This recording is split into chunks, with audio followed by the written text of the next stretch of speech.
Agora, pois, temei ao Senhor e servi com sinceridade e com verdade. Deitai fora os seus deuses, aos quais serviram os vossos pais, além do rio e no Egito, e servi ao Senhor. Porém, se vos parece mal aos vossos olhos servir ao Senhor, escolhei hoje a quem servais, se aos deuses a quem vossos pais serviam, que estão além do rio, ou aos deuses já morreus e cuja terra habita. Porém, bora frisar essa palavra, porém, eu e minha casa serviremos ao Senhor. Oh, glória a Deus. Vejam que palavra linda que Josué proclamou nestes 2 versículos. A gente sabe que os israelitas, eles estavam separados, né, do Egito por 2 gerações ou mais. Por quê? Mas a influência deles era uma influência o quê? Pagã, que provocava quem? A ira de Deus. Então Josué, ele se viu obrigado a exortá-los, né? Antes de deixá-los, relata que Josué relatou essa palavra e morreu. Então antes dele partir, ele precisava deixar esse ensino para o quê? Para a vida de vitória. Ou seja, a gente vivia como no passado? Na idolatria, no pecado. Para ter uma vida vitoriosa, a gente precisava abandonar algumas coisas que fazíamos de errado.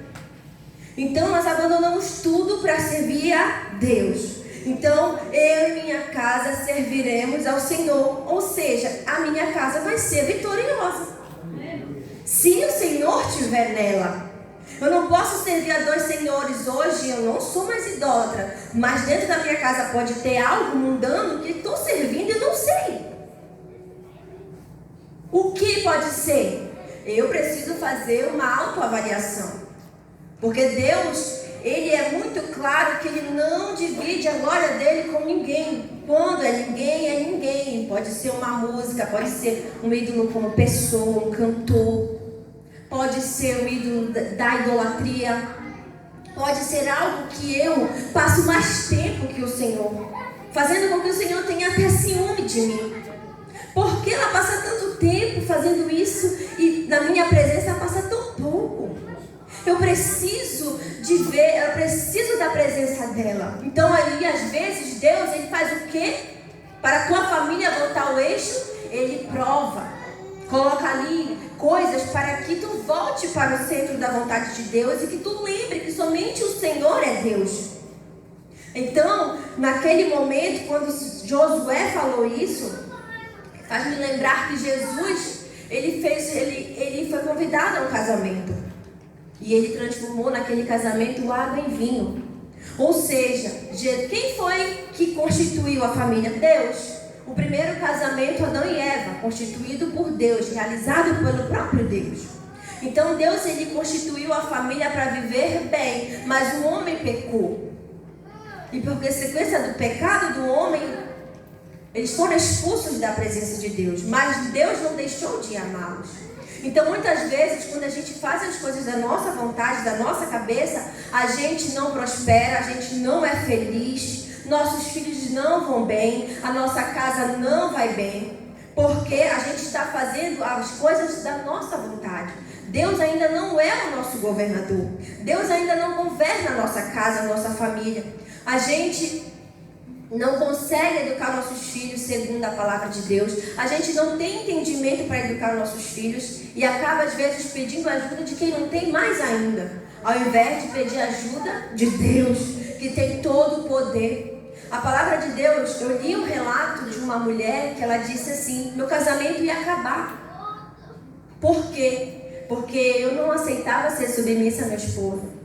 Meu casamento ia acabar porque eu não conseguia repreender meus filhos, e meus filhos faziam o que eles queriam.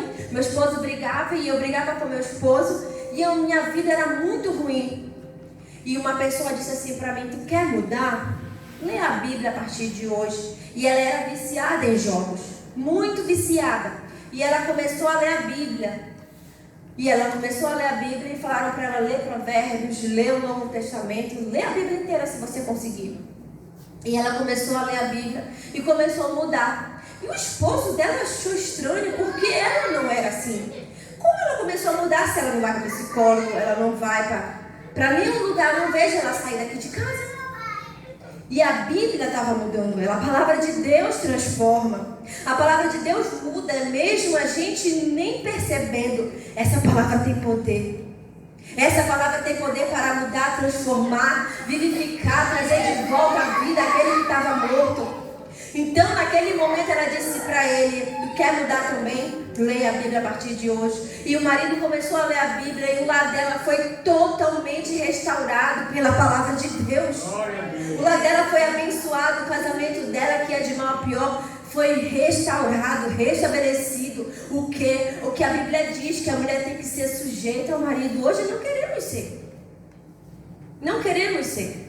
Que a mulher é a alegria do lar. O marido é o cabeça da casa, a mulher é a alegria do lar. Será que nós somos a alegria do nosso lar? Será que nós estamos governando o nosso lar com maestria, segundo a palavra de Deus? Educando nossos filhos no caminho do Senhor? Porque Josué proclamou: ainda que vocês sigam os deuses amorreus, ainda que vocês sigam os deuses dos vossos pais, eu e minha casa serviremos ao Senhor. Então, ainda que o mundo esteja perdido na idolatria, ainda que o inimigo queira colocar dentro da tua casa manjar, diga assim: eu e minha família vamos servir ao Senhor. A partir de hoje, Senhor, vou fazer mais ainda por Ti, pela Tua obra. Vou me voltar mais a ler a Tua palavra, a orar, a jejuar, a pedir direção de Deus para me cuidar dos meus filhos, para me cuidar da minha esposa, para me cuidar do meu esposo, para me cuidar dos meus pais.